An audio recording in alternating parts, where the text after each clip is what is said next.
교권 보호와 교사의 생존권 보장을 외치며 전국 교사들의 집회가 이어지는 가운데 현장 교원과의 대화를 강조하고 있는 이주호 부총리 겸 교육부 장관, 제17대 국회의원, 교육과학기술부 장관 역임, 인공지능 기반의 디지털 교과서 도입 등 교육의 격변기를 맞아 교권 보호와 교사들의 역할을 강조. 이번에 이제 그 교사들의 안전이나 교사들의 생활 지도 권한을 포함해서 당연히 보호해 드려야 되는 것이고 교사들이 정말 수업에 집중할 수 있도록 해드려야 된다고 생각합니다. 이주호 교육부 장관이 바라본 공교육 정상화 방안과 교권 회복 대책 집중 분석합니다. 지난 9월 21일 국회 본회의에서 교사의 정당한 교육 활동을 보호하기 위한 이른바 교권회복 4법이 통과됐습니다. 무분별한 아동학대 신고나 악성 민원에서 교사들이 보호받을 수 있는 토대가 마련된 셈인데요. 공교육의 정상화로까지 이어질 수 있을까요? 이주호 부총리 겸 교육부 장관과 얘기를 나눠보겠습니다. 이 장관님 안녕하십니까? 네, 안녕하십니까? 네. 교사들이 좀 지금 마음 편히 추석 연휴를 보내고 있을지 모르겠습니다. 교원지휘법, 초중등 교육법, 유아교육법, 교육기본법 이런 건 이제 교권 사법이라고 불려졌는데 어쨌든 국회가 통과됐습니다. 이 관련법 통과로 교권이 과연 얼마나 보장될 수 있을지 또 학생들의 학습권에는 어떤 변화가 있게 되는지 우선 궁금합니다. 네, 사실 큰 변화가 이제 가능하게 됐고요. 물론 네. 이제 법제도의 변화이기 때문에 실제로 이제 관행이나 이제 그런 것들이 바뀌려면 시간이 걸릴 겁니다. 최대한 빠르게 지금 변화를 하려고 하고요. 일단 이제 그 교사들의 정당한 생활 지도가 과거에는 그게 이제 아동학대로 고발당하기도 하고 그랬죠. 또 아니면 학생 인권 조례와 충돌해서 학생 인권을 침해하는 걸로 그렇게 되기도 하고 해서 교사분들이 상당히 어려웠습니다. 네. 그래서 어떻게 보면 이제 과거 10년 동안 너무나 이제 그 교사분들의 어려움에 대해서 정부도 그렇고 국회도 그렇고 눈 감고 있었던 건데요. 이번에 이제 그 바로잡게 돼서 참 다행이라고 생각을 합니다. 네. 부총리께서 교사들의 교충 해결하기 위해서 현장 교사와 소통 많이 강화하셨잖아요. 지난 15일에 첫 간담회를 갖기도 했는데 교사들이 폐지를 원했던 이 교원 평가 올해는 서두르지 않고 유예하기로 했는데 이 교원 평가 제도는 사실 장관께서 13년 전에 만든 거잖아요. 근데 현장에서 이런저런 문제점들을 얘기를 합니다. 그래서 아예 교원 평가 제도를 뭐 없앨 이런 계획 같은 건 없으세요? 그러니까 이제 교원 평가가 이제 13년 전에 제가 처음 장관할 때만 하더라도 또 많은 국민들이 원하시고 또 교육계도 긍정적으로 이렇게 보는 분들이 많으셨습니다. 그래서 이제 제도가 도입이 되는데 그 제도라는 게 이제 도입이 돼서 현장에 잘 안착을 하려면 계속 개선되고 교사들과 이제 그 정책 담당자들이 소통하면서 이제 문제들을 해소해 나가야 되는데 그런 부분이 뭐 저희 교육부에서 좀 반성을 한다면 너무 약했던 것 같습니다. 그래서 그 좋은 취지와는 다르게 사실은 큰 이제 그 기여를 못했던 것 같아요. 평가라는 게 그게 이제 워낙에 취지는 교사들의 역량 개발에 도움이 되고 또 이제 열심히 노력하시도록 또 잘하시는 분들한테 그 인센티브가 돼야 되는데 그런 것들이 전혀 이제 잘 확립이 되지 못했습니다. 그래서 이번 기회에 이제 어떻게 보면 좀 형해화되어 있는 이 제도를 일단 1년 유예해 놔놓고 그 사이에 저희가 좀 제대로 된 평가 제도를 재설계하자 이렇게 지금 하고 있습니다. 서희초등학교 교사 비극 이후에 그 교권 침해와 관련한 사건들이 뭐 전국 학교에서 신고되고 있는데요. 학부모가 수개월간 뭐 폭언을 했다. 또 아이에게 벌 청소를 시켰다고 담임 교체를 반복적으로 요구했다. 뭐 여러 가지 이제 사안들이 나오던데 사실 이게 최근에 뉴스에 부각돼서 그렇지 그동안 쭉 있었던 거잖아요. 그동안 문제 해결되지 못했던 원인은 어디에 있다고 보세요? 그동안 이제 뭐 학생 인권이 됐던 아니면 아동 학대가 됐던 이런 이슈들이 이제 교육계에서 부각이 되고 정작 중요한 교사나 교사의 수업에 대해서는 너무나 좀 무관심했던 것 같아요. 그러다 보니까 공교육에 대한 신뢰가 자꾸 떨어지고 사교육으로 가고 또 교권은 또 따라서 추락하고 그래서 이제 그 정말 그 교권 회복이라는 게 어떻게 보면 교권 회복으로 끝날 게 아니고 다시 공교육을 세우는 좋은 계기로 만들어야 된다고 생각합니다. 네. 민원의 대부분이요. 이 네네. 학생과의 갈등에서 시작되지만 교사와 학부모 사이에서 문제가 더 증폭되는 경우가 그렇죠. 있잖아요. 예, 예. 이에 대한 대책은 갖고 계신지요? 예, 그 사실 이번에 이제 사법이 통과되지 않았습니까? 네. 그걸 잠깐 설명을 드리면요. 그 일단 이제 이 아동 학대로 신고되는 경우가 정말 너무 많았습니다. 네. 신고되면 또 직위 해제까지 되시니까 정말 교사분들은 억울하신 케이스가 너무 많았거든요. 그래서 이제 정당한 학생들에 대한 생활 지도는 일단 아동 학대로 보지 않는다는 규정이 네. 이번에 들어갔고요. 네. 네. 또 수사 개시되면 바로 직위 해제를 했는데 그것도 이제 바로 직위하지 않도록 그렇게 했습니다. 그래서 네. 그런 부분은 많이 이제 개선이 됐고요. 네. 그다음에 이제 두 번째가 이제 악성 민원이거든요. 악성 민원의 경우에도 실제로 이제 대부분의 기관들이 그 개인 고용된 분들이 개별적으로 민원을 응대하지 않잖아요. 그런데 네. 학교는 선생님들이 오롯이 그냥 그걸 받았기 개별적으로 때문에 지금 다 하게 돼 있잖아요. 그걸 이제부터는 이제 교장 선생님 책임으로 한다는 게 법제화가 됐고요. 네. 또 교육부하고 교육청은 학교 내에 이제 그런 민원 대응팀을 두기로 했고 또 최근에 교육부가 발표한 내용은 교육지원청에 통합 민원 대응팀을 둬가지고 네. 그 학교에서 좀 민원이 어려운 경우에는 교육지원청에서 해결하도록 그렇게 했습니다. 네.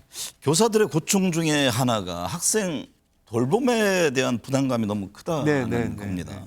맞벌이 부부들 입장에서는 이게 믿고 맡길 곳이 네, 학교인데 네, 네. 교사들의 뭐 스트레스를 받는다, 업무 조절 과정에서 이게 돌봄 교육에 축소될까봐 걱정하는 분들도 많이 있습니다. 네. 이 부분에 대해서는 어떤 대안이 있습니까? 그 어린 아이들을 돌봐주는 게 이제 특히 초등 들어가서도 문제가 생깁니다. 네. 왜냐하면 엄마들이 이제 아이들 학교에 보내면 초등학교 1학년부터 이제 그 학교에 이제 보내게 되는데 그 1시 되면 학교에서 내보내거든요. 그러면 이제 직장 다닐 동안 어떻게 할 수가 없잖아요. 그러니까 네. 학원 뺑뺑이를 돌린다든가 뭐 이렇게 되는 거라서 그 돌봄은 널봄이라고 해서 이제 그 학교에서 좀 돌봐주는 게 정말 필요하고 또 이제 초등학교에서 학원이 너무 많다 보니까 네. 학원 다니는 게 사실은 그 오후 시간에는 뛰어놀아야 되거든요. 그래서 스포츠라든가 뭐 예술 활동이라든가 이런 이제 방과 후 프로그램들을 좀 많이 넣어가지고 이제 초등학교 애를 보내면 한 6시까지는 그 아이들이 마음껏 뛰어놀고 저학년은 돌봐주고 이런 체제로 가야 되는데 지금 말씀하신 대로 이제 교사분들이 부담이 되시는 거잖아요.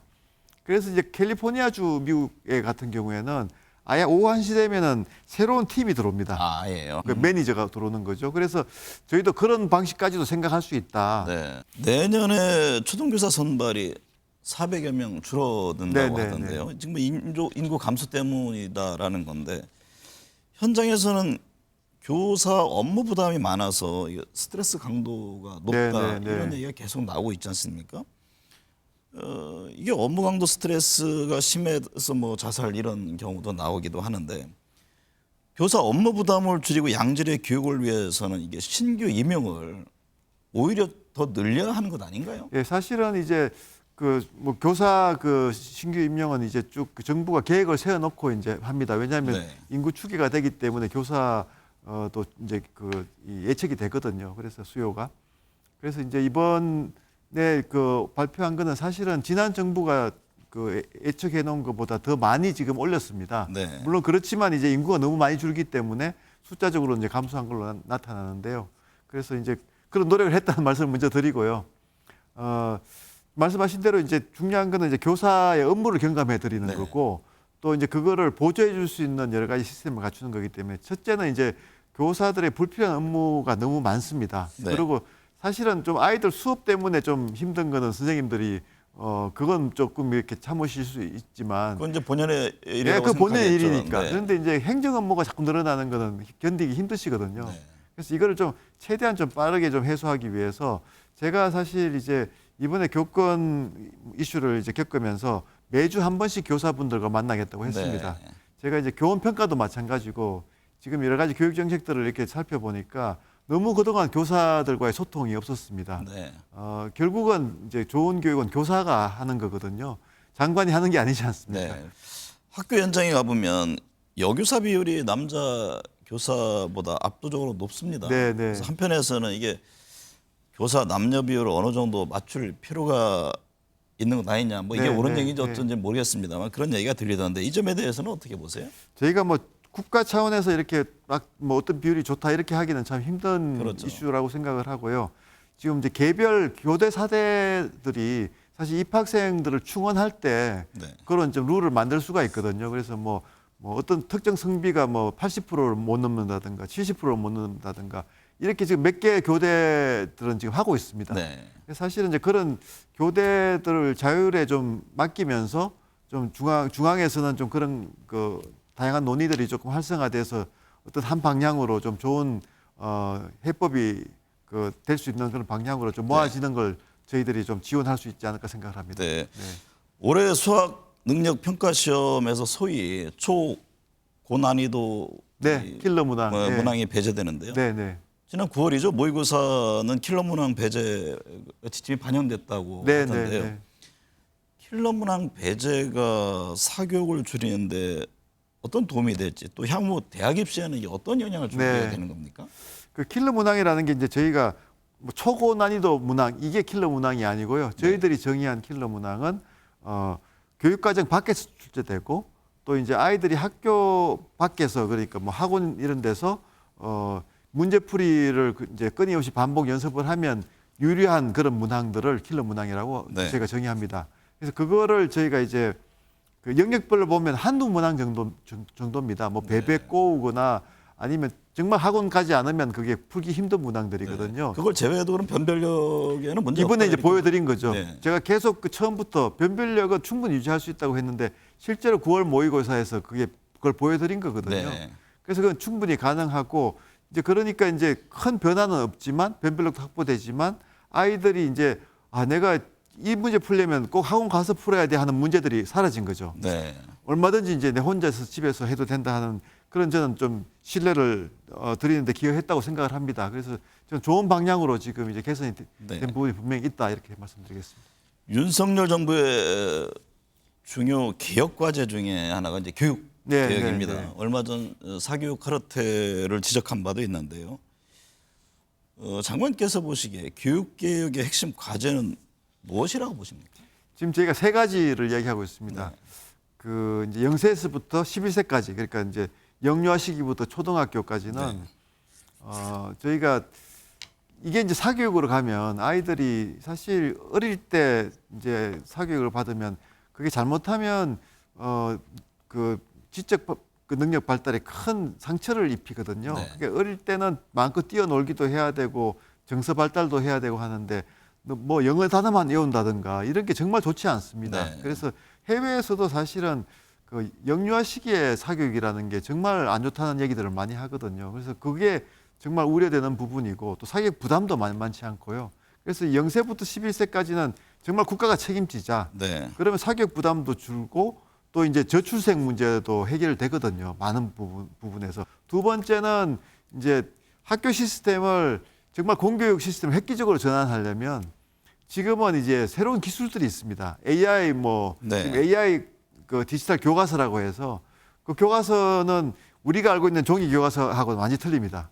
그러니까 아이들이 이제 그 뭐 20명이 교실에 있으면 그 교과서를 열면 그 교과서가 그 안에 AI가 들어가 있기 때문에 아이들의 역량을 다 파악을 하고 역량에 맞춰서 공부할 수 있게 하거든요. 그러면 교사들은 오히려 그런 지식 전달보다는 아이들의 정서적인 부분, 창의성, 인성을 키울 수 있는 그런 역할로 더 전환될 수 있다 이렇게 말씀드리고 있습니다. 근데 핵심적인 본질은 뭐 시장에서는 그러잖아요. 결국 대학 입시다. 네. 말씀하셨듯이 어떤 공교육 정상화, 사교육비 절감 이것이 모든 게 대학 입시에 꿰맞추다 보니까 그게 근원적으로 바뀌지 않는다라는 지적도 하지 않습니까? 근데 대학 입시라는 것도 그렇습니다. 대학 입시라는 게 학교의 역량이 커지지 않고 공교육에 대한 신뢰가 없으면 대학 입시 바꾸면 다 사교육으로 가거든요. 네. 그러니까 이제 그 뭐 우리가 많은 경험을 했지 않습니까? 그동안 뭐 수없이 대학 입시를 바꿨는데 다 사교육만 키워줬거든요. 네. 그래서 이번 정부는 오히려 공교육을 살리는데 더 핵심을 두고 거기에 맞춰서 좀 안정적으로 대학 입시를 바꾸는 것이 네. 사실 학부모님들한테도 불안도 최소화하고 아이들에게도 좀 더 어떻게 보면 부담 없이 변화를 할 수 있다고 생각합니다. 장관님 오늘 출연하신다니까 학교에 계신 분이 꼭 이 질문을 드리라고 네, 제가 네, 여쭙니다. 네. 대학 교육 발전 중요한 과제 네, 아닙니까? 네, 네. 근데 현장에서는 이 등록금 동결 문제를 얘기를 합니다. 네, 15년째 동결인데 도대체 무슨 재원으로 학교 발전을 뭐 좀 어떻게 이끌어가겠냐라는 이런 하소연이거든요. 지금 네, 뭐 네. 유럽이라든가 미국 나라들과 등록금을 비교하면 엄청난 차이가 있다고 합니다. 네.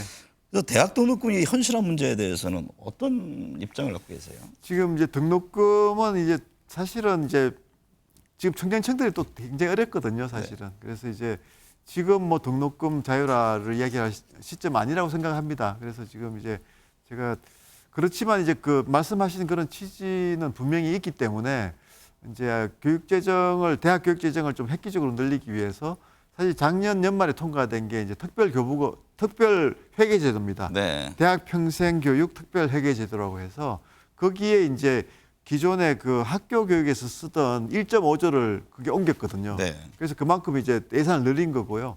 그 이제 늘어난 예산을 가지고 특히 지역 대학이 문제이기 때문에 지역 대학을 한 30개 정도는 정말 집중 지원해 드리겠다고 해서 지금 1,000억을 지원하기로 했습니다. 네. 한 학교당. 그렇게 해서 지금 재정을 풀고 있습니다. 그래서 이제 재정이 어려울 때는 뭐 등록금을 올리는 거하고 국가 재정하고 두 가지 방법이 있는데 지금은 학생들이 너무 어렵기 때문에 국가 재정에서 좀 지금 저희들이 더 많이 지금 지원을 해드리고 있고요. 올해 예산도 대학 재정 지원 예산은 상당히 저희들이 노력을 하고 있거든요. 근데 너무 잘하시지만 네. 이 대학 재정으로 한계가 있지 않겠느냐. 네, 네, 바로 네. 이 대목이지 않습니까? 네, 네, 그래서 네. 어떤 세계 뭐 정말 굴지의 대학으로 육성하고 발전하기 위해서는 뭔가 이제 재원이라든가 이게 좀 뒷받침이 돼야 되는데 그거에 대한 어려움을 호소하는 것 같아요. 네, 그 이야기를 충분히 듣고 있고요. 네. 그래서 지금 이제 올해는 저희가 이제 재정으로 충분히 이제 저희가 네. 최대한 노력을 하고 있고 내년까지도 그렇게 하지만 하여튼 시점이 오면 또 그 검토를 해야 되겠다고 생각하는데 지금은 시점이 아니다 이렇게 생각합니다. 네. 의대 열풍 온 국민이 다 압니다. 네, 네. 그래서 의대 정원 확대 문제 지금 논의 중에 있는 걸로 예, 알고 예. 있는데요. 이게 좀 가닥이 잡혔습니까? 대통령께서도 의대 확대 하자고 하셨고요. 네. 지금 이제 의대 정원은 복지부랑 교육부가 협의해야 되는 체제라서 일단은 복지부가 전체 정원을 결정을 하면 그걸 배분하는 건 이제 교육부가 와서 그렇죠. 하거든요. 그래서 지금은 이제 공이 지금 복지부에 여전히 있는 상태라서 지금 저희들이 기다리고 있습니다, 사실. 교권회복사법이 통과돼 교사들의 정당한 교육 활동을 위한 토대는 마련됐습니다. 하지만 근원적인 문제 해결의 출발은 학생과 교사, 학부모 간의 상호 신뢰와 존중일 겁니다. 오늘 말씀 감사합니다. 네, 감사합니다.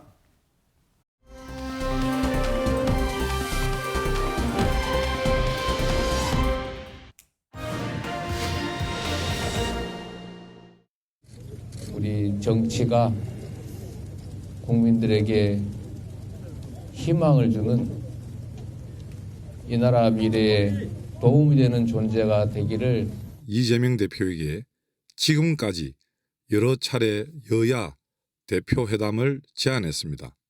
민생에 대해 치열한 논의를 하자 했던 국민의힘의 제안에 먼저 답하는 게 이재명 대표의 영수회담 공식 요청만 벌써 몇 번째입니까? 윤석열 대통령의 불통은 가히 기네스북감입니다. 네, 추석 연휴 특집으로 여론 전문가들과 함께 추석 민심 그리고 정치권 풍향 짚어보겠습니다. 배종찬 인사이트 K 소장, 이은영 휴먼앤데이터 소장, 홍영식 한길 리서치 소장, 이강윤 한국사회여론연구소장 나오셨습니다. 어서 오십시오. 안녕하십니까. 네, 네 분 다 추석 명절 잘 보내셨나요? 네. 네. 앞에 그 패널이 준비가 돼 있는데 이번 추석 연휴 기간 동안 밥상머리에서 가장 많이 언급된 단어는 과연 무엇이었을까? 준비된 판넬에 좀 적어주시면 좋겠습니다. 네 분 패널의 이 부분에 대한 의견을 먼저 듣고 본격적으로 얘기를 나눠보겠습니다. 배 주장님은 어떤 점이었나요? 네, 우선 뭐 명절이 원래는 이제 민심의 용광로다, 장터 효과다 그래서 이게 직업을 초월해서 세대를 초월해서 또 지역을 초월해서 민심이 더 뒤섞인다고 하는데 뭐 예전만큼 그렇지는 않습니다. 네. 그래도 명절은 명절입니다. 긴 연휴 기간이고 가장 먼저 이야기되는 건 먼저 먹고 사는 문제입니다. 경제. 예, 정치 이야기는 대부분 좀 꺼내려고 하질 않고요. 네. 경제 어떡하냐, 하반기는 좋아져야 되는데 취업은 어떡하니, 이런 경제가 가장 중요하고, 그 다음에 이제 정치 이슈도 추석 밥상머리에는 올라오니까요. 그렇다면은 다른 이슈보다는 바로 직전에 있었던 이재명 대표의 구속영장 기각 관련된 이야기를 제일 많이 하는 것으로 보입니다. 네. 홍영식 소장님은 어떤 점입니까? 저는 정치적 영역만 국한시켜서 네. 말씀드리는 거고, 아무래도 이재명이겠죠. 현 정부에서 1년 거의 4개월, 5개월 동안 사법 리스크 논쟁으로 벌어졌던 이 사안이어서 각 진영 내에서 이 문제는 민감한 문제가 되어서 아마 많이 이야기를 했을 겁니다. 네. 이은영 소장님은요? 네, 저는 유가랑요, 그다음에 과일값 등등 해서 물가를 많이 이야기를 하시더라고요. 네. 특히 이번에 그 귀성 차량이 굉장히 좀 정체가 심했는데 그에 따른 그 기름값이 정말 너무 많이 돈이 들어가가지고 네. 언제 이렇게 기름값이 올랐나 할 정도로 깜짝 놀랐다고 얘기 많이 하시더라고요. 네. 옆에 이광현 소장님은요? 먹고 사는 문제는 뭐 항상 중요한 문제일 거고요. 또 하나는 왜 이렇게 정치가 살벌해? 그런 얘기도 좀 하시지 않았을까 싶습니다. 네. 네 분 추석 민심에서의 어떤 단어인지 의견을 들어봤고요. 홍영식 소장님, 이재명 대표 영장 기각의 후폭풍이 추석 밥상에서 말씀하셨듯이 뭐 상당히 회자가 됐는데 전체적인 논점의 요지는 어떤 것이었습니까? 아무래도 이제 윤석열 대통령의 국정 5년에 대한 어떤 그 과정을 로드맵을 정확히 이야기는 하지를 않았는데 네. 제가 보기에 아마 1, 2, 3기로 나눈다면은 1기는 아마도 윤석열 정부 이 여권의 시각에서 놓고 볼 때 전 정부 적폐청산 이렇게 잡았을 거예요. 네. 그런데 이게 이제 구속영장 그 핵심이 이재명이다 보니까 이재명 대표의 구속영장 이 판단이 추석 직전에 있었단 말입니다. 어떻게 보면은 정치권 내에서 여야 간의 진영에서 대결하던 것이 사법부 판단이 최종 판단은 아니어도 네. 첫 번째 판단이다 보니까 각 이 여권 내, 즉 국민의힘 내에서는 상당히 우려스러운 시각이었을 테고 네. 민주당에서는 아무래도 안도의 어떤 그런 그 분위기가 아니었겠는가. 네. 그런 차원에 두고 여권 내에는 그 여권 내의 사람들끼리 야내끼리는 많은 논쟁을 할 수가 있지만은 여야 간에는 큰 이야기는 없었을 겁니다. 네. 이은영 소장님, 네. 뭐 여야 대립 또 각 당 내홍에 추석 밥상이 쪼개졌다 뭐 이런 얘기가 들리잖아요. 네. 가족 친지간 얼굴을 붉히는 경우도 있었다는 건데 전체적으로 어떤 흐름을 보셨나요? 일단은 가급적이면 정치하기 좀 안 하려는 분위기가 많았고, 그리고 이제 바로 직전에 그 야당 대표에 대한 그 구속영장 기각이 그 굉장히 또 환호하는 사람들도 있었지만 또 그것에 대해서 왜 저렇게 뭐 죄를 완전히 무죄를 받은 것은 아닌데 왜 이렇게 또 좋아하냐 이렇게 좀 안 좋게 보는 분들도 계셨던 것 같아요. 근데 네. 어쨌든 이번 추석에서는 좀 서로 간에 그 정치적인 논쟁을 좀 자제하려거나 피하려는 그런 분위기는 있었던 것 같습니다. 배종찬 소장님, 네.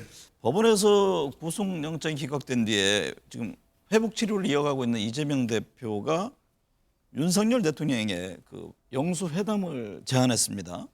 이 대표는 정쟁을 멈추고 민심 해결에 몰두하자, 그리고 전향적인 결단을 기대한다 이렇게 촉구를 했는데요. 배경과 성사 가능성은 어떻게 보십니까? 일단 배경은 국면 전환으로 보입니다. 네. 이재명 대표가 구속영장은 기각됐다 하더라도 사법 리스크가 완전히 해소된 건 아니거든요. 네. 그렇다면 이제는 사법 리스크에 매몰되어 있을 것이 아니라 민생 쪽으로 이제 국면 전환할 필요가 있고, 당 내부의 문제도 완전히 해결된 것은 아니거든요. 그렇기 때문에 민생으로서의 이슈 전환을 통해서 다분히 뭐 여론을 의식한 부분이라고 봐야 되겠죠. 네. 이를 통해서 영수회담을 제안하고 윤석열 대통령이 자, 우리 이제 민생 이야기하자.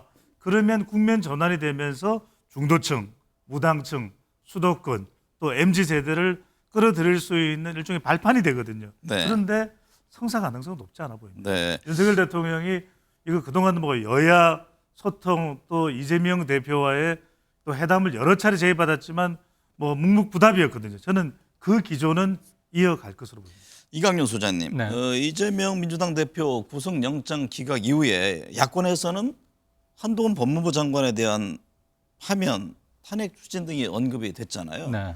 네, 하지만 이 대표 지금 영수회담이라는 카드를 던지면서 관심의 초점이 이제 윤석열 대통령으로 옮겨갔습니다.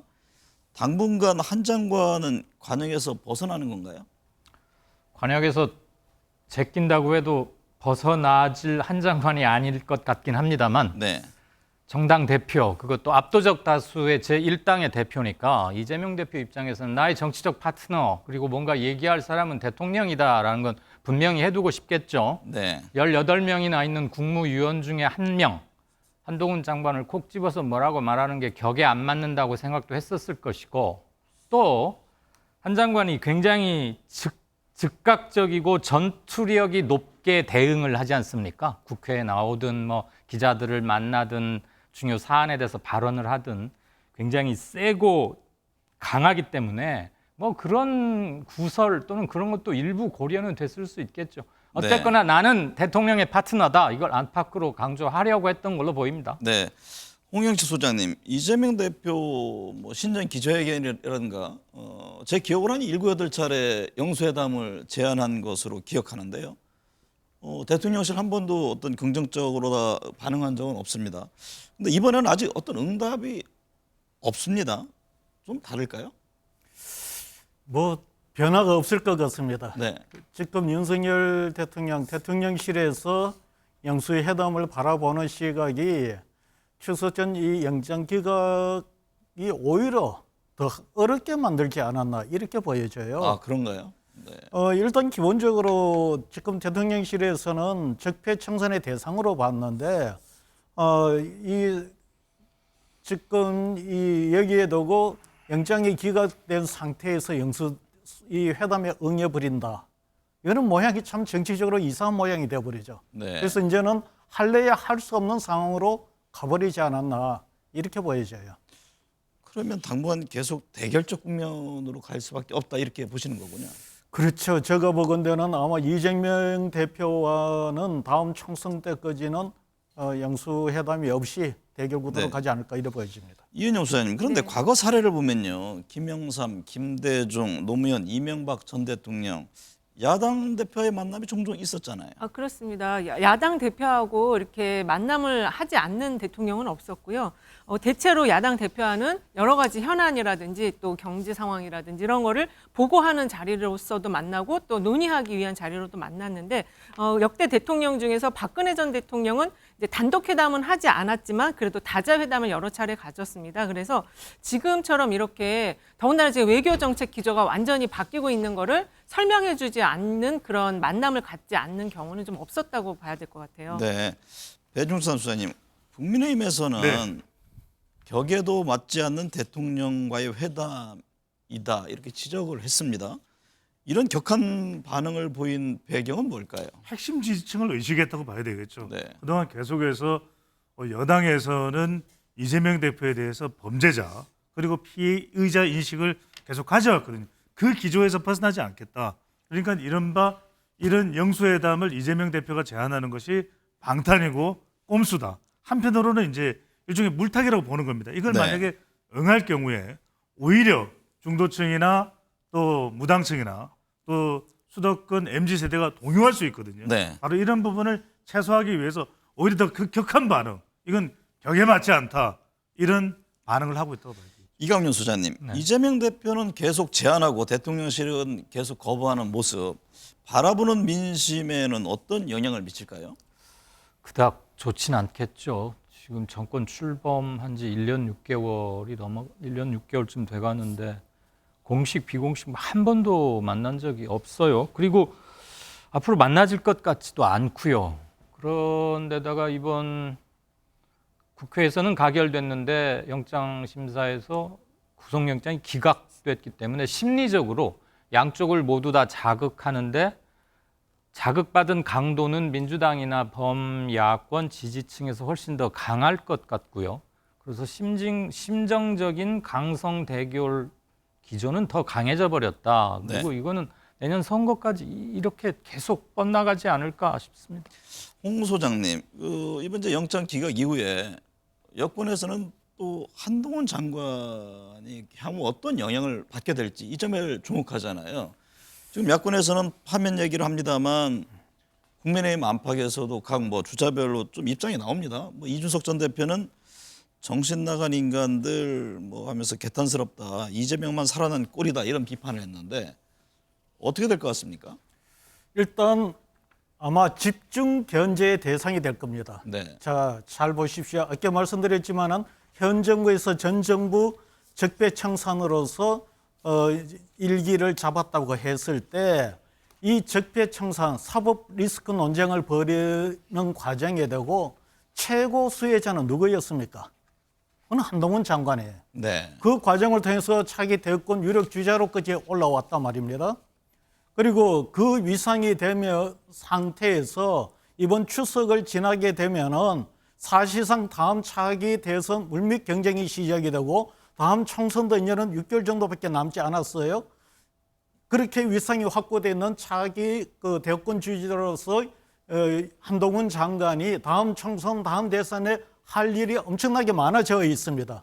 이런 상황에 되고 이 그 사법 5번의 불구속 이런 문제가 발생하는 과정에 되고 당연하게 야당은 야당대로 견제를 할 것이고 여당은 여당 내에서도 아마 집중적으로 견제를 하리라고 보여집니다. 네. 그래서 뭐 지금 야당에서는 탄핵 이야기까지 나오는데 아마 그렇게까지 가지 않을까 이렇게 보여집니다. 네.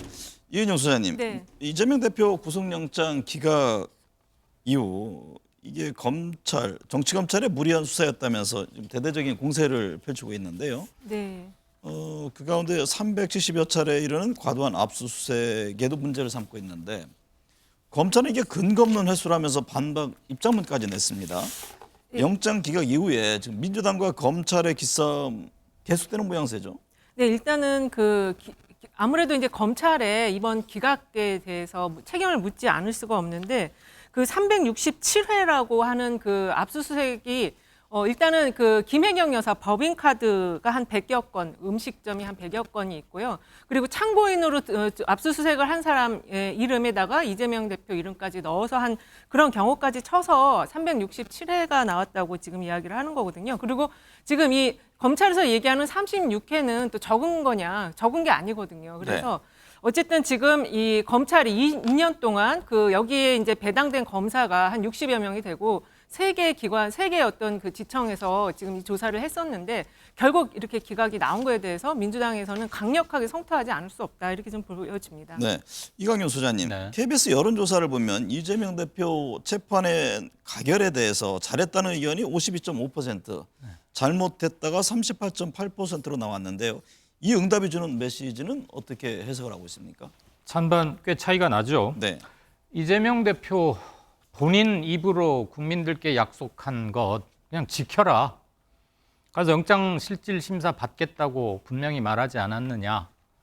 체포동의안 가결시킨다고 곧바로 그게 구속을 의미하거나 그런 건 아니다. 네. 국회의원이라고 특보원 내려놓아야 한다. 여러 사람이 말하지 않았느냐. 제발 한 말들 지켜라. 그 말 같습니다. 네, 홍 소장님, 체포안 가결 이후에 이 책임을 지고 박강원 대표 사퇴했잖아요. 지금 민주당 내 가결에 찬성표를 던진 의원들에 대해서 뭐 이게 징계를 해야 되는 여러 논란이 있지 않습니까? 이 문제가 어떻게 향후 계속 증폭될 것으로 보십니까? 아니면은 뭐 수면 아래로 들어갈 것으로 보세요? 사실 지금 이재명 대표, 그거는 이재명 대표의 의중으로 보여집니다. 그런데 이재명 대표 입장에서 놓고 볼 때 반명 진영의 공세는 아마 이재명 대표가 감내하기 어려웠을 정도였을 거예요. 그래서 이제 뭐 정치적으로 이 부분에 대해서 반격이 있지 않을까, 뭐 심하게 이야기해서 다음 공천에 어떻게 하지 않을까 이런 이야기가 나오는데 정치라는 건 제가 지금까지 지켜본 바로는 냉혹합니다. 냉혹하기 네. 때문에 그렇게는 갈 겁니다. 그런데 지금 이 현재 정치 시점 상황을 놓고 보나 수단과 방법을 놓고 볼 때 이재명 대표가 현 시점에 직접적으로 뭐 거기에 대해서 어떤 조치를 취할 필요성이 없지 않나. 그래서 당장은 겉으로는 그런 상황이 아니겠지만 제가 볼 때는 다음 총선 과정을 이어지면서 그렇게 진행되지 않을까 보여집니다. 네 분의 공이 그러면 앞에 패널이 있는데요. 한번 좀 여쭤보겠습니다. 민주당 이재명 대표가 통합과 응징 두 장의 카드를 두고 고민할 텐데 뭐 말씀하신 대로 강성 지지층은 비명계 척결을 강하게 지금 주장하고 있습니다.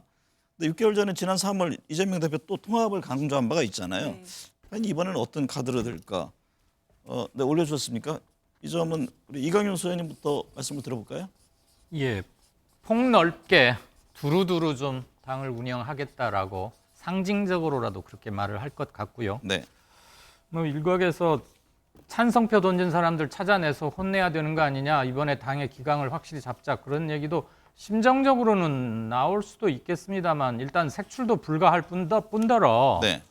그렇게 해서 총선 때까지 큰 뭐가 플러스 될 것까지는 않고 그것을 추동해 나갈 에너지가 지금 친명 지도부에게 과연 있느냐, 네. 그런 점도 좀 생각해 볼 필요는 있을 것 같아요. 일단 내놓는 건 통합을 여러 차례 강요할 것 같습니다. 네. 배 소장님은요? 저는 체포동의안이 가결됐거든요. 그리고 실제로 이재명 대표가 부결을 호소하는 호소문을 올렸음에도 불구하고 체포당이 가결됐단 말이죠. 그러면 지금 이재명 대표가 버틸 수 있는 기반은 핵심 지지층입니다. 네. 그러면은 겉으로는 통합과 포용을 이야기하지만 실질적으로는 개딸과 강성 친명 쪽에 의존할 수밖에 없는 구조다. 네. 지금의 구조 자체가 지지율상의 구조도 그렇고, 그렇다면은 결과적으로는 겉은 어떨지 모르지만 급파속촉이라고 이야기했습니다. 겉으로는 통합과 포용을 이야기할지 모른다. 속으로는 응징일 수밖에 없겠죠. 이은영 소장님은요? 저는 통합형 개혁이라고 이야기했는데요. 네. 일단은 대선 주자였었기 때문에 이거를 바로 응징하는 태도는 굉장히 좀 그릇이 작아 보이는 큰 리더십이 아니고, 그래서 통합형으로 지금 이제 목소리는 내고 있는데, 그 당내 상황이 이번 그 가결 정국과 그다음에 기각 정국을 거치면서 원내대표 그 투표한 내용을 보면은 70여 명의 의원이 투표에 응했다고 하거든요. 그러니까는 이전에 이재명 대표 계라고 하는 숫자가 그래도 지금 최대로 한 70여 명까지 늘어났다, 이렇게 볼 수 있어서 이 사람들을 대상으로 그 혁신위에서 김은경 혁신위가 제안한 그 개혁안들에 대한 네. 지금 가속화를 붙여서 개혁을 좀 당내 개혁을 추진하지 않을까, 이렇게 생각이 듭니다. 홍영식 소장님은요? 뭐 아까 이야기한 것도 이어집니다만은 응징을 하려고 보지만은 직접적으로는 하지 않을 것이다. 네. 간접적으로 할 것으로 보고, 뭐 지금 친명 의원이 70몇 명으로 늘어났다고는 하지만 당내 기반은 약한 편이에요. 약하기 때문에 이번 총선에서 이 그 명확한 당내 구도를 만들어 놓지 않으면은 다음 대선 경선에서 고생할 수밖에 없습니다. 그런 네. 차원에 두고 총선까지 이어지면서 간접적으로 응징하리라 보여집니다. 네. 두 분은 응징, 두 분은 통합, 이렇게 적어주셨습니다. 배 소장님, 네. 서울 강서구청장 보궐선거 관심이 쏠리는데요. 국민의힘 김태우 후보 애교 발언, 이게 구설에 올랐습니다. 보궐선거 비용 40억 원을 자신이 1년에 1,000억 벌어들이기 위한 수수료 정도로 애교 있게 봐달라, 이 한 발언인데 여론에 어떤 영향을 줄까요? 애교스럽지가 않은데요. 그런가요? 애통스럽게 될 수 있을 것 같은데. 왜냐하면 이러면 무책임해지는 거죠. 네. 오히려 뭐 내가 여하튼 이렇게 보궐선거 된 것은 책임이 있다, 그렇게 책임을 이야기하고 그래도 한 번 더 도와달라, 그래서 강서구를 위해서 일해보고 싶다, 이렇게 가야지. 그러니까 선거 전략의 ABC는 그렇거든요. 네. 그래도 이 보궐선거가 실시되는 가장 큰 이유는 본인에게 있는 겁니다. 네. 어쨌거나 저쨌거나 간에 조국이 유죄면 본인은 무죄다, 그런 명분을 내세우든 아니든 간에, 그렇다면 로우키가 먼저죠. 로우키로 여러 가지로 어려움이 뭐 발생했다, 하지만 도와달라.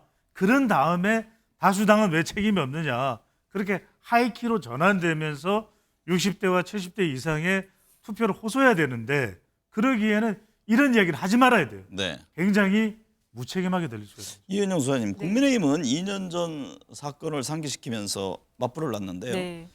당시 민주당 소속 박원순 전 서울시장, 오거돈 전 부산시장이 성비가 드러나면서 보궐선거가 치렀다는 점을 강조했는데 네. 유권자들에게는 어떤 영향을 줄까요? 일단 이제 후보자의 비위에 의해서 보궐선거가 이루어져서는 안 되고요. 네. 그리고 이제 그런 선거에 후보자를 안 내겠다고 했었는데 지난번 그 민주당은 지키지 않아서 아마 그 부분을 이제 지금 지적을 하고 싶었던 것 같은데 이 지금 그 이번 선거에 대해서 이 그 당내에서 특히 이제 그 부대변인단들이 너무 좀 그 엄호를 너무 심하게 하는 것 같아요.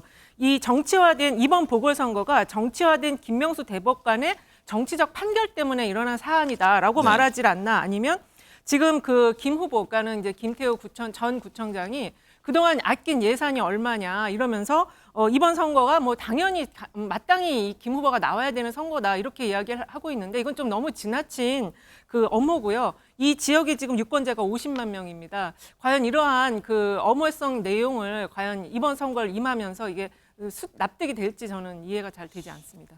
두 분께는 제가 그 질문을 드리겠습니다. 이번 이재명 대표 영장 기각이 강서구청장 보궐선거에는 어떤 영향을 줄지 또 보궐선거 결과가 내년 총선에까지 영향을 줄 것인지 홍영식 소장님 어떻게 보세요?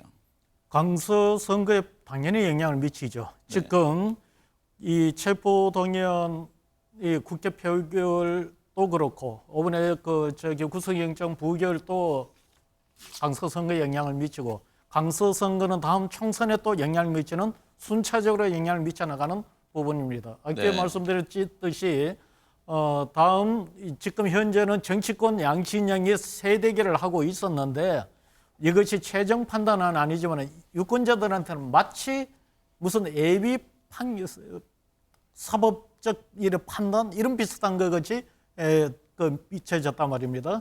그렇기 때문에 아마 이 재보궐선거는 핵심 지지층의 결집력의 대결일 텐데 아무래도 이것이 양 진영의 어떤 그 사기 결집력에 미치는 것은 분명히 있다고 보여집니다. 이강윤 소장님은 어떻게 보세요? 영장 기각이 이번 강서구청장 보궐선거에 미칠 영향, 또 강서구청장 보궐선거가 향후 총선에 미칠 영향. 영장 기각은 구청장 선거에는 상당한 영향을 미칠 것 같고요. 네. 그렇지만 이번 구청장의 어느 당 후보가 되든 그게 내년 총선에 특히 수도권 총선에 영향을 미칠 가능성은 대단히 희박하다고 봅니다. 우선 첫 번째, 구청장 선거에 영장 기각이 미치는 영향은 민주당 지지자들을 결집해내는 효과는 분명 있을 겁니다. 그리고 네. 시기적으로 얼마 안 떨어졌으니까요. 그런데 지금 나온 두 후보, 김태우 후보 때문에 구청장 보궐선거가 이루어지는데 또 냈거든요. 국힘에서. 저렇게 후보 내는가 맞는가라는 근본적 의문은 여전할 것 같습니다. 그렇기 때문에 이번에 국힘에서 원인 제공자인 김태우 전 구청장이 아닌 다른 사람을 내서 정말 두 당이 진검 대결을 벌인다면 강서구이긴 하지만 그리고 그곳이 민주당 지지세가 좀 강한 곳이긴 하지만 바로미터를 엿볼 수 있는 계기가 될 수도 있겠는데 후보 구성이 이렇게 됨으로써 내년 총선과의 연관성은 좀 떨어지지 않을까 그런 생각입니다. 총선의 바로미터인 서울 강서구청장 보궐선거에 국민의힘과 민주당 총력전을 벌이고 있습니다. 여야는 내년 총선을 위해 추석 민심 잡기에 힘쓰고 있는데요. 김재원 국민의힘 최고위원 연결해서 여당 상황 살펴보겠습니다. 김 최고위원님, 고향 다녀오셨는지요? 네, 고향에 아직 있습니다. 아직 계시는군요. 예. 추석 연휴에 지금 많은 분들 만나고 계실 텐데요. 체감하는 추석 민심은 어떻습니까? 뭐 어쨌든 첫째 하나는 늘 듣는 이야기인데 싸우지 마라는 이야기고요. 네. 두 번째는 제가 지금 대구에 있다가 보니 뭐 이쪽 특성상 이재명 대표 왜 구속 못 시켰냐 이런 그런 지역 민심도 있기는 합니다. 그러나 첫째는 싸우지 말라는 거고 그다음에 물가가 너무 올라서 민생을 좀 돌봐달라 이런 요구가 제일 많이 나오고 있습니다. 네.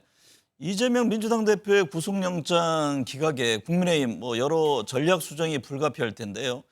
이 대표에 대한 구속영장 기각이 당장 강서구청장 선거라든가 향후 정치권에 어떤 영향을 줄 것으로 보는지요? 사실 저희들로서는 이것이 검사들이 수사를 해서 법원에 영장을 청구한 것이고 그 결과에 따라서 법원에서 영장이 기각된 것인데 반사적으로 마치 우리 당이 이재명 대표와 정치적인 대결을 해서 그 과정에서 이재명 대표가 승리한 것처럼 지금 보여지고 있거든요. 그래서 뭐 아무런 효과가 없다고 이야기하는 것은 사실 잘못된 이야기고 네. 상당한 그 효과가 있을 텐데 다만 이재명 대표의 사법적인 심판이 아직도 계속 진행될 것이고 이번 사건에 대해서 기소되면 무려 4건의 형사 재판과 또 선거법 위반 사건이 계속 진행이 되거든요. 네. 그래서 단기적으로는 민주당 내에서 그 여론의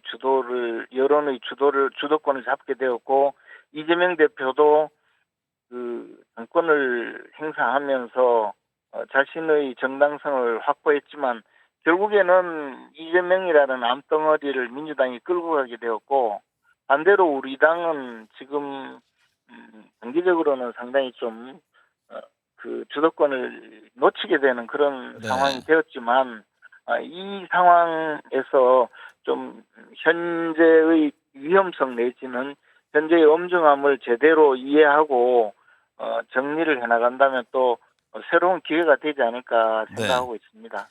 이재명 대표가요, 윤석열 대통령에게 영수회담을 제안했습니다. 이 대표는 정쟁을 멈추고 민생 해결에 몰두하자 그러면서 전향적인 결단을 기대한다고 밝혔는데요. 그 배경, 성사 가능성 어떻게 보시는지요? 일단 뭐 이재명 대표는 지금 민생을 주제로 하자고 이야기하면서 그 자체가 이제 국민들에게는 조금 더 신선한 주제라고 생각하고 주장을 냈지만 사실 이재명 대표가 대표에 취임하고 1년 동안 국민들에게 보여준 것은 온갖 범죄 사실과 관련된 내용이었거든요. 그리고 그 외의 어떤 지도력도 보여준 적이 없기 때문에 이재명 대표가 민생을 중심으로 해서 민생을 이유로 사실 영수회담을 제안해도 그것이 잘 먹혀들 수가 없는 입장에 있습니다. 거기다가 지금 재판을 받고 있는 피고인 또 피의자 입장이기 때문에 대통령이 영수회담에 응한다는 것 자체가 막 격이 떨어진다고 할까 또는 야당 대표로서 제대로 그 당을 이끌 수 없는 분과 만나서 어떤 대화를 한다는 것이 큰 의미가 없다고 판단하고 네. 저는 영수회담에 응하지 않을 거라고 봅니다. 네. 내년 총선을 앞두고 용산 대통령실 참모들의 차출설이 계속 나오고 있는데요. 당에서는 지금 어느 정도 규모로 예상을 하고 있고 또 당내 반발이 또 만만치 않을 것 같은데요. 저도 최근에 그 용산 참모들 중에서 이제 사표를 제출하고 총선에 뛰어든 그 후배로부터 전화를 받았어요. 네. 그래서 앞으로 어느 정도 계획이 있냐 물었더니 언론에 그 나온 대로 전체 준비하는 분들은 한 30명 정도 되는데 그렇게 준비를 한다고 해서 모두 다가 출마를 하거나 또는 공천 경쟁에서 승리할 수 있겠느냐라는 문제는 조금 다르게 판단하더라고요. 네. 그리고 그분들 중에는 현직 국회의원들과 지금 경합하려는 분들이 꽤 많기 때문에 그 당내의 뭐 요인이 될 수는 있는데 또 당내에서 어차피 경선을 거친다면 정당하고 공정한 방식으로 공천 과정을 거친다면 그것은 순수하게 현직 국회의원들 또는 당협위원장들이라고 하더라도 받아들여야 되지 않을까 생각합니다. 또 하나는 우리 당이 좀 인재 수혈 면에서도 젊은 그 참모들이라면 뭐 그것은 좀 받아들일 수 있다고 또 생각도 합니다. 네. 최근에 박근혜 전 대통령 언론과 인터뷰를 하고 있고 지역 시장을 방문했습니다. 대구 경북 지역 총선에 어떤 역할을 해 주시리라 기대하고 있는 건지요? 이제 박근혜 전 대통령이 사실 그 말씀하신 내용에 보면 새로이 정치를 하는 분들이 뭐 나를 위해서 박근혜 전 대통령을 위해서 자신이 출마를 한다 이런 이야기는 하지 말아달라고 이야기했지 않습니까? 네. 뭐 그런 일정한 선을 그었지만 그 대신 그 과정에서 탄핵에 대해서 진솔하게 사과를 하고 또 자신의 그 어떤 처지에 대해서 말씀하시고 한편 탄핵 과정에 뭐 특정인을 지칭한 것으로 보여지지만 동생의 친구도 탄핵 가결에 참여했다. 뭐 그런 것을 보고 좀 비애를 느꼈다. 이런 개인적인 소신도 밝히면서 지금 이제 그 몸을 낮추어서 활동을 시작한 것으로 보이거든요. 네. 이러한 것이 이 정치적으로는 굉장히 영향력을 가질 수가 있다고 생각이 들고요. 다만 특정인 특별히 뭐 한두 사람을 제외하고 특정인을 당선시키기 위해서 유세를 도와준다든가 뭐 네. 대외 활동을 한다든가 그럴 것 같지는 않지만 박근혜 전 대통령에 대한 이 정서, 그러니까 뭐 지역에서 좀 그 안타깝게 생각하는 정서라든가 또는 그 우호적인 정서는 굉장히 크게 만들어서 전체적으로는 정치적 영향력을 크게 확대할 수 있다고 보여집니다. 특정인 한두 사람에 김채구 의원 포함되는 겁니까? 뭐 저는 대상이 아닌 것 같고요. 저는 네네. 원래 계속 정치를 했기 때문에 각자 정치를 하는 것이고 네. 아무래도 뭐 유영하 변호사 정도는 대통령 옆에서 계속 그 도와주고 있는 분이니까 네. 네. 박근혜 전 대통령도 신경을 쓰지 않을까 생각을 합니다. 네, 김채구 의원님 민심 제대로 좀 듣고 올라오시길 바라겠습니다. 오늘 감사합니다. 고맙습니다. 네, 자담 이어가겠습니다. 배종찬 소장님, 네. 추석 여론조사를 보면요, 현 정부를 견제하기 위해 야당 후보의 힘을 실어줘야 한다는 이 정권 견제론이 과반을 넘었습니다. 그렇죠. 네.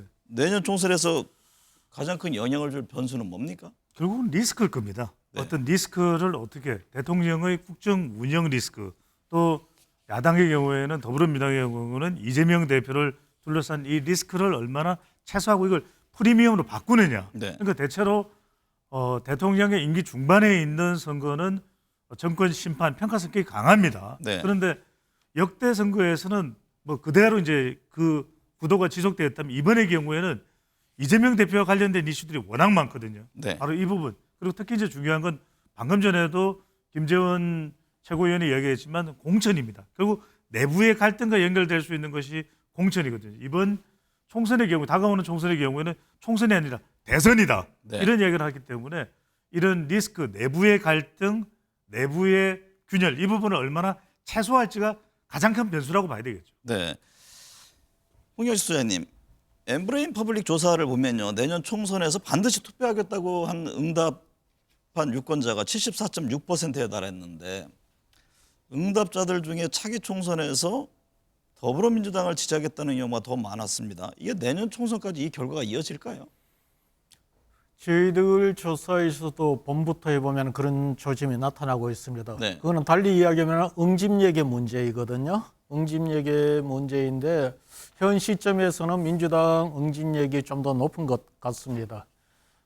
그리고 이제 실제 우리가 조사를 해보면은 반드시 투표하겠다라는 응답보다도 실제 투표율은 한 4분의 3 정도가 나오는 것 같아요. 네. 결국은 그것은 무슨 이야기냐면 그렇게 되면 더더욱 강한 응집력이 요구가 이제 센 쪽이 이기게 되는 그런 구도가 되는데 대체적으로 지금 5번 추석 전후의 변수로 놓고 본다면은 이 5번 이재명 대표의 어떤 그 구속 문제가 이렇게 되다 보니까 여당은 여당 지지자들끼리 응집할 것이고 네. 민주당 지지자는 민주당 지지자들끼리 또 응집할 것 같아요. 그런데요, 어쨌든 지금까지 쭉 여론조사 분석을 보면 양쪽 진영에 응집된 것은 거의 변화가 없다라는 진단들을 많이 하지 않습니까? 거의 그러니까 지지율이 비슷한 추세로 나오다 보니까 네. 결국 이제 중도 민심이 과연 어떤 식으로 흐를 것이냐, 이 점에 대한 자, 초점인데. 그거는 저희들이 네. 이렇게 물어보는 경우가 있습니다. 저희들이 다음 선거에 되고 어느 후보를 지지할 거냐. 그러니까 두 개를 묻지 않고 그렇게 물어보면은 거기서 무당층이라는 이 층들의 표심이 어디로 가느냐가 이제 거기에 나오죠. 네. 실제 양 진영의 어떤 응집력은 추석 전까지 이런 5번의 그 이재명 이 사건 이전까지는 큰 어떤 그 균형을 이루고 있었다고 봐요. 근데 그것이 지금 이제 바뀔 여지가 생겼는데 그 이전까지는 보면은 두 진영만 놓고 보면 비슷했는데 중도층이 이제 어느 한쪽으로 기울기 시작하고 있다는 거죠. 네. 이게 지금 아까 이야기하는 심판론이냐 아니면은 정권 안정론이냐 가면은 그것이 안정론보다 심판론이 좀 더 높게 나오는 추세로 나오고 있습니다. 이강윤 수사님, 당장 10일 그 강서구청장 보궐선거가 있지 않습니까? 네. 그 투표 결과를 보면은 그동안 이제 여러 여론 분석하면서 어려웠던 것이 뭐 양쪽 진영의 지지층들은 거의 고정돼 있어서 별 변수가 없습니다. 중도, 소위 이제 무당층이라고 했던 분들이 과연 어떤 식으로 흐를 것이냐 이 점에 대한 관심인데 그 점을 좀 객관적으로 들여다볼 수 있는 결과가 나올까요? 내년 아니요. 총선에서요. 강서구청장 보궐선거 정장 도심에서. 선거에서요. 일정 부분 모든 투표에는 당연히 의미가 실릴 수밖에 없는데 보궐선거의 특징상 투표율이 그렇게 높지는 않지 않습니까? 네. 그러니까 고정표들의 결집력 대결일 가능성이 매우 높지만 정권 바뀌고 1년이 넘어가고 내년 총선 기준으로 치면 2년쯤 되어서 치르는 선거인데 정권 바뀌고 나서 뭐가 어떻게 바뀌었지? 좋은 쪽으로 바뀌었다고 볼 수 있을까의 하나의 시사점은 충분히 얻을 수 있을 것 같아요. 네. 지금 무당층이 전례 없이 굉장히 높은 거의 꼭지점에 와 있다고 보여지거든요. 한 네. 30% 정도는 되는 것 같은데 이 추세는 내년 선거 한두 달 전까지도 비교적 유지되지 않을까. 그 와중에서 치러지는 구청장 선거고 서울 수도권에서 치러지는 유일한 선거이기 때문에 말씀하신 방금 앵커께서 말씀하신 것은 충분히 시사점은 찾겠죠. 그런데 정답에 가까울 것 같지는 않습니다. 근데 무당층이라고 하는 게 과연 맞는 표현인지 무관심층인지 이것도 좀 정확히 볼 필요가 있지 않습니까? 지지 정당에 대한 오히려 굉장히 견해 더 적극적임에도 불구하고 여론조사에 대해서 뭐 소위 이제 너무 이 현상에 대해서 외면하기 때문에 응답을 안 하는 그런 경우가 있을 수 있잖아요. 지지 정당에 대한 견해 표명을 유보하는 사람들이라고 보는 게 맞을 겁니다. 네. 왜냐면 정당 이름 쭉 불러주고 나는 정당 없다 그것까지 함께 불러주거든요. 네. 그러니까 그 중에는 물론 아예 정치에 대해서 무관심하고 염증 내고 하시는 분도 계시겠지만 지난 대선 때 A 후보 또는 B 후보를 찍었다가 철회하고 중립지역에서 잠시 관망하는 분들이 상당히 늘어나 있다고 보는 게. 네. 이은영 소장님, 이재명 대표의 이번 영장 기각이 향후 각 당 지지율 흐름의 하나의 변곡점이 될 수도 있을까요? 충분히 되죠. 왜냐하면 이제 민주당 지지층은 그 전에 단식 그 상황 속에서도 민주당 지지층이 결집이 됐었거든요. 그런데 이번에 이제 기각이 되면서 민주당 지지층은 더 결집도가 조금 더 높아지면 거의 지금 90%에 달하는 수준이 될 겁니다. 네. 그리고 이제 그 국민의힘의 경우에 있어서는 이 재보궐 선거에서 만약에 뭐 격차가 크든 적든 간에 패배를 하게 되면 굉장히 그 지지층의 이완이 크게 나타날 가능성이 있고요. 그리고 대통령 지지율이 현재 낮은 상황이 속에서 또 그 윤 대통령실의 인사들이 지금 공천장을 들고 내려온다라는 말이 횡행하고 있기 때문에 네. 그 지지층이 굉장히 크게 요동칠 가능성이 있습니다. 네. 일단 이거는 짧게만 들으면 네. 조금 전에 강서구 선거가 국민의힘 지지층을 총선에서 이완시킨다는 것은 조금 제한적일 것 같아요. 네. 이재명 대표 체포동의안 국회 표결 이후 민주당 내 상황이 복잡합니다. 찬성표를 던진 의원들에 대해 당이 어떻게 대응할 것인지가 관심사인데요. 윤영덕 새 원내 대변인 연결해 들어보겠습니다. 우선 새 대변인 되신 거 축하드립니다. 감사합니다. 네. 윤 의원님, 정치권 추석 민심에 관심이 쏠려 있는데요. 직접 듣고 느끼신 추석 민심 한마디로 어떤가요? 글쎄요, 뭐 한가위 하면 더도 말고 덜도 말고 한가위만 같아라 이런 말씀들을 하시는데 네. 이번 추석 민심 저도 지역 활동하면서 들어보면 비유적으로 봤을 때 진짜 이지러진 한가위 보름달이다 이런 표현을 해볼 수 있을 것 같습니다. 네. 풍성함도 또 가족들과 친지들과 그런 즐거움도 뭐 물가 부담이나 이자 부담 일자리 취업 걱정 이런 것 때문에 일상의 팍팍함을 지울 수가 없었던 그런 명절이지 않았나 하는 생각이 듭니다. 네. 이재명 대표가 그 민주당 이 대표 영장 기각에 한숨을 돌렸을 텐데요. 하지만 국회 표결 과정에서 체포 동의안에 찬성표를 던진 의원들을 둘러싼 논란이 이어집니다. 네. 통합이냐 응징이냐 갈림길인데요. 방향의 가닥이 잡혔습니까? 일단은 지금 상황은요. 저는 우리 당 혼란의 구부 등선은 이미 넘었다 이렇게 평가를 하고 싶습니다. 네. 이제 그동안 혼란의 주요 이슈가 불확실성이라는 그런 리스크 때문이었는데 이재명 대표 체포 동의안이 국회에서 가결이 되면서 검찰이 바라는 그런 분열의 이미지가 극대화된 상황이었지 않습니까? 근데 다행스럽게도 당대표 구속영장이 기각이 되면서 혼란의 가능성은 거의 사라졌다. 저는 이렇게 평가를 하고 싶고요. 네. 또 그렇기 때문에 이재명 대표께서도 영장 기각되고 첫 메시지가 전쟁 같은 정치를 멈추고 미래를 맞대자 이런 말씀을 하셨기 때문에 이제 저희 민주당이 칼끝을 겨누고 있는 그 정부 여당을 향해서도 협력을 영수회담 제안하면서 청하고 있는 상황이어서 네. 우리 당이 일체 단결된 모습으로 정적 제거와 야당 탄압에 몰두하면서 민생을 내팽개쳐 두고 있는 윤석열 대통령과 정부 여당을 향한 투쟁의 대우를 더욱더 단일하게, 더 단단하게, 더 강하게 이렇게 마련해 가야 될 시기다 이렇게 생각을 합니다. 이재명 대표가 윤석열 대통령에게 영수회담을 제안했습니다. 이 대표 정쟁을 멈추고 민생 해결에 몰두하자 전향적인 결단을 기대한다 이렇게 촉구를 했는데요. 배경과 성사 가능성은 어떻게 보십니까? 앞에서도 패널들 토론이 있었던 것 같은데요. 네. 윤석열 정부 출범 이후에 이재명 대표는 여러 차례에 걸쳐서 대통령과 회담을 제안을 했습니다.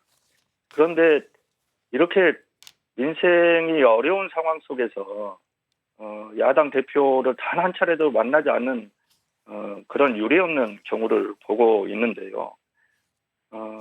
오히려 윤석열 대통령은 지지층을 갈라치게 하는 그런 방법을 통해서 네 편 내 편을 나누고 그것으로 국정 운영의 에너지를 만들어 가려고 하는 이런 생각들이 있는 것 같아요. 네.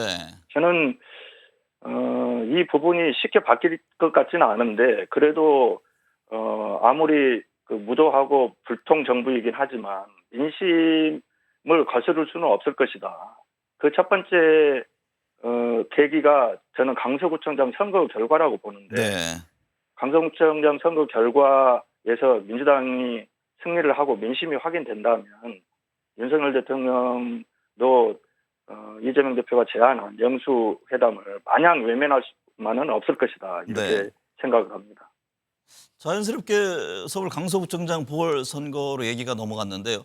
이번 이 대표에 대한 영장 기각이 강서구청장 선거라든가 향후 정치권에는 어떤 영향을 줄 것으로 보시는지요? 말씀드렸다시피 이재명 당대표에 대한 구속영장 기각 이후에 당 내부는 혼란의 가능성이 상당히 사라졌다고 저는 평가를 하고 있기 때문에 네. 이제는 당 대표와 홍익표 원내대표를 비롯한 새로운 원내 지도부가 힘을 합쳐서 혁신적인 그런 모습 또 국민의 삶을 챙기는 그런 모습을 통해서 이번 강서구청장 선거에 총력적으로 임해야 된다고 생각을 하고요. 네. 실제로 국민의힘도 당의 명운을 걸고 당력을 집중한다고 하고 있기 때문에 이번 강서구청장 선거는 반드시 이겨야 될 선거라고 생각을 하고 이게 윤석열 대통령 국정의 대대적인 어떤 전화 메시지를 담아내기 위해서라도 저는 우리 당이 온 당력을 전력으로 집중해서 이번 선거를 치러야 될 필요성이 있겠다 이렇게 생각을 하고 있습니다.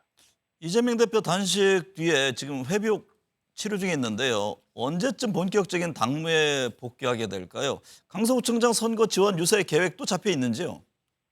이재명 대표가 단식에 돌입한 이후에도 지속적으로 당무와 의정 활동을 함께 해 오셨고 또 지금 단식을 중단하고 회복 기간이 일주일 정도 지나가고 있는데요. 누구보다도 빨리 당무에 복귀해서 당면한 현안에 총력 대응하는 그런 지도부 역할을 다 하시고 싶은 마음이실 거라고 봅니다. 근데 일단 병원에서 회복 중이시기 때문에 의료진의 판단에 따라서 당무 복귀 여부를 결정하실 것 같고요. 지금도 병상에 있으시면서 회복 기간 중에도 강서구청장 선거를 실질적으로 지휘하고 계시기 때문에요.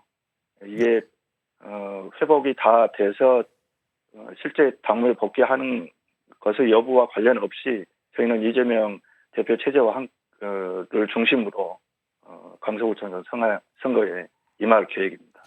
네, 유현덕 의원님 원내대변인 되신 거 다시 한번 축하드리고요. 오늘 말씀 감사합니다. 감사합니다. 네, 좌담 이어가 보겠습니다.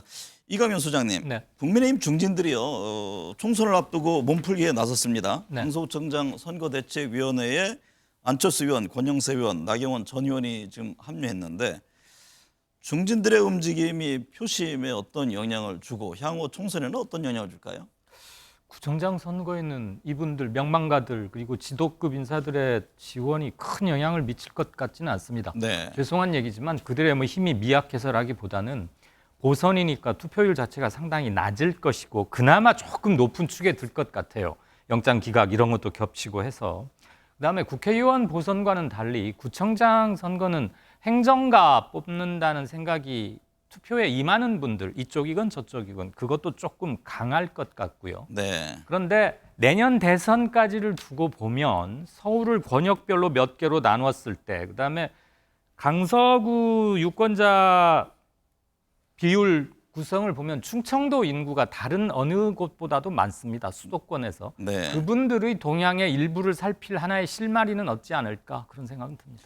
배 수장님, 네. 용산 대통령실 참모들의 내년 총선 차출론 얘기가 이어지고 있잖아요. 그렇죠. 그 원희룡 장관, 추경호 부총리, 박민식 장관, 뭐 내각 인사들의 출마 얘기도 나오고 예. 대통령 참모들, 내각 인사들의 총선 출마, 이 대통령 지지율과 밀접한가요? 맞습니다. 그러니까 대통령 지지율이 높으면 그만큼 출마에도 탄력이 붙고 또 경선을 거치더라도 상당히 경쟁력이 붙을 수가 있습니다. 대통령 지지율이 높으니까요. 네. 대통령과의 관계가 더 강조되겠죠. 원희룡 장관도 그렇고 추경호 부총리도 그렇고 현직 또 추경호 의원이기도 하고 박민식 또 장관도 그럴 테고요. 그런데 만약에 이게 대통령 지지율이 낮으면 아니 왜 지지율도 낮은데 내려와서 경선까지 이렇게 부담을 주느냐 이런 이야기도 나올 수 있는 겁니다. 네. 그러니까 대통령 지지율이 높아야 대통령실에서 차출되는 후보들이 그만큼 탄력을 받을 수가 있다. 또 더 중요한 것은 경선 관리가 중요합니다. 그러니까 2016년처럼 옥새 들고 나르샤, 형님 공천 이렇게 돼버리면 온갖 이 파장이 대통령 지지율까지 내려가면서 내년 총선을 어둡게 만들겠죠. 특히 이제 중요한 게 공정하고 체계적인 어떤 경쟁 절차가 만들어지냐 이게 핵심일 겁니다. 네. 이렇게 돼야 실제 차출되는 사람들도 명분을 가질 텐데 그렇지 못하다 보면은 이제 부정적인 파장이 올 수가 있겠죠.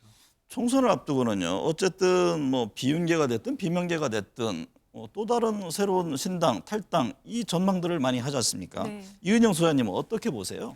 일단은 지금 그 여당의 그 분당이 가장 주요한 관심사가 될 것 같은데요. 네. 그 이준석 전 대표가 계속 이제 공천에 장난을 치면 여러 가지 대응을 하겠다라고 지금 계속 말을 하고 있고요.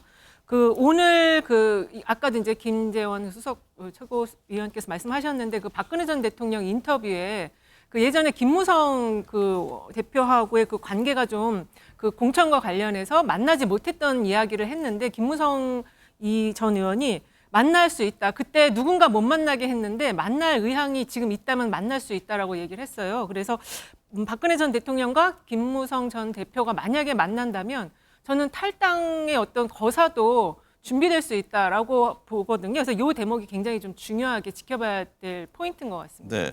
시간이 얼마 안 남아서 제가 판넬 한 장이 더 남아 있지 않습니까? 내년 총선 차기 대권 지형도를 가늠해 볼 수 있는 척도가 될 수도 있는데 총선에서 주목할 대선 잠룡은 누가 있을까 한번 좀 얘기를 들어보고 오늘 마무리를 할 겁니다.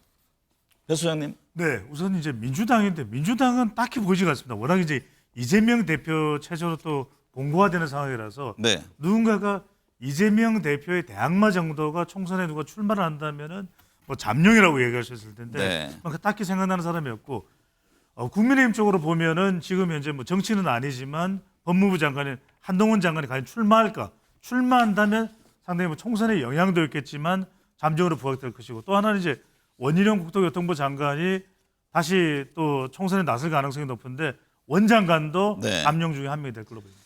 이광윤 소장님은요? 네, 저는 민주당의 경우에 이탄희 의원을 좀 주목하고자 합니다. 네. 그렇게 많이 예상하거나 그런 사람은 아니기 때문에 특별히 거명을 했고요. 이재명 등이 아닌 정말 새로운 리더십, 젊은 리더십을 추구한다면 이탄희 같은 사람이 심정적 지지를 꽤 받고 있는 게 아닌가 네. 그런 생각 들고 나머지는 뭐 한동훈, 그다음에 네. 원희룡도 일부. 네. 이은영 소장님은요? 네, 저는 여당에서는 오세훈 지금 서울시장을 꼽았고요. 야당에서는 이제 뭐 이탄희 전 의원도 얘기하는데 뉴 DJ 플랜 했던 것처럼 이재명 대표에 대한 새로운 어떤 그 리더십 조명이 있다면 저는 이재명 대표가 결국 또 저기가 된다. 대선 주자가 된다 보고 있습니다. 홍영식 소장님은 어떤 분을 지목했습니까? 민주당 쪽 네. 잠룡들은 이미 거의 다 드러나 있다고 보고요. 문제는 국민의힘 쪽인데 국민의힘 쪽은 뭐 제가 볼 때는 한동훈 장관으로 보여집니다. 한동훈 장관은 뭐 대통령 취임 초에 정치 쪽의 이야기를 언급하는 거 많이 꺼려했는데 지금은 뭐 그 단계를 넘어선 것 같습니다. 시간이 한 40초 남았는데요. 캐스팅 보트는 어디에서 누가 될까요? 짧게 한마디씩 제가 여쭙겠습니다. 글쎄 뭐 내년 총선의 총선에서요. 캐스팅 보트는 딱히 생각나지 않는데 가장 중요한 것은 대통령의 긍정 지지율이 되지 않을까. 대통령 지지율. 우리 홍 소장님은요? 제가 볼 때는 양당의 비주류 진영들이 공천을 못 받았을 때 자당이든 상대당이든 때에 네. 따라서는 자당 후보를 대상으로 아마 대결할 것 같습니다. 30대 여성층이 될 것 같습니다. 네, 우리 이 소장님은? 대통령 지지율. 네.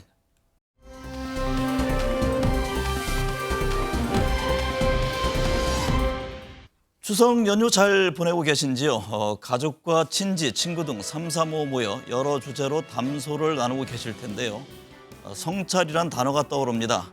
긴 연휴 기간 중에 지금 서 있는 곳, 발자취, 그동안의 주의, 주장, 판단 등에 대해 우리 모두가 스스로 되돌아보는 시간을 가져봤으면 합니다. 홀로 외롭게 명절을 보내는 분들에게는 따뜻한 마음이라도 전해주면 더욱 좋겠습니다. 아무쪼록 둥근 보름달처럼 행복이 가득한 뜻깊은 추석 연휴 되시길 기원합니다. 함께해 주신 여러분 감사합니다.